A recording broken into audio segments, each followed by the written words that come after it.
Docteur Jolitic, bonjour. Bonjour. Vous êtes chirurgien dentiste implantologue et vous êtes membre de l'équipe pédagogique Evolue. Evolue, ça a quelques mois, mais ça a juste changé de nom. C'est une histoire beaucoup plus ancienne. Hein. Oui, c'est une histoire beaucoup plus ancienne avec la société OTK, puisqu'il y a une dizaine d'années à peu près, on a créé le premier cycle de formation en implantologie pour ce qui s'appelait à l'époque Technica Training et qui, depuis quelques mois, s'appelle Evolue. Alors quand on change de nom sans changer son identité, c'est qu'on imagine qu'il y a peut-être des changements de pratique, des évolutions qui sont en cours. Est-ce que c'est le cas ? Absolument. Il faut savoir qu'en implantologie, comme dans toutes les disciplines de la dentisterie, il y a deux piliers. Il y a les connaissances fondamentales et il y a le pilier clinique, parce qu'on travaille en bouche, donc il y a une gestuelle.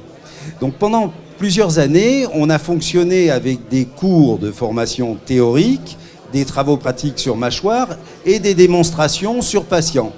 Le praticien était un peu passif. On a suggéré cette évolution depuis quelques années de faire participer de façon effective l'apprenant en bouche sur patient, c'est-à-dire qu'on essaye de le conduire vraiment dans les conditions dans lesquelles il va être dans son cabinet, comme il le fait pour la prothèse, les traitements endodontiques ou tout autre traitement. Mais on essaye aussi de le conduire à ce qu'on appelle le tutorat. C'est-à-dire qu'une fois que le praticien a terminé son cycle de formation, on lui permet d'être assisté dans son exercice quotidien par des praticiens d'expérience. Le tuteur vient dans votre cabinet pour le diagnostic, l'environnement de son cabinet et la chirurgie effective au fauteuil. Mais avec ces technologies nouvelles, numériques, on a suffisamment de recul pour qu'un tuteur soit compétent ? Je vous provoque un peu. Hein. Oui, on est aussi dans une formation qui doit être évolutive. Notre profession va de plus en plus aller vers des technologies de pointe numérique. Je pense que les praticiens ont besoin d'être formés parce que là, on est confronté au problème du temps. En matière d'exercice libéral,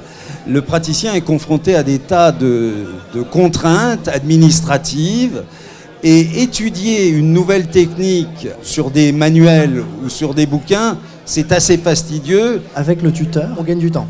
On gagne beaucoup de temps et on gagne dans une série de petits trucs de l'expérience du praticien qui a du recul. On est des passeurs d'expérience en fait. Et en ce sens, la société OTK a été un peu visionnaire parce qu'elle a permis à des prothésistes d'assurer la formation par rapport à la CFAO et de mettre le pied à l'étrier à des praticiens. Et c'est ce que nous essayons de faire aussi pour la partie chirurgicale. Merci docteur.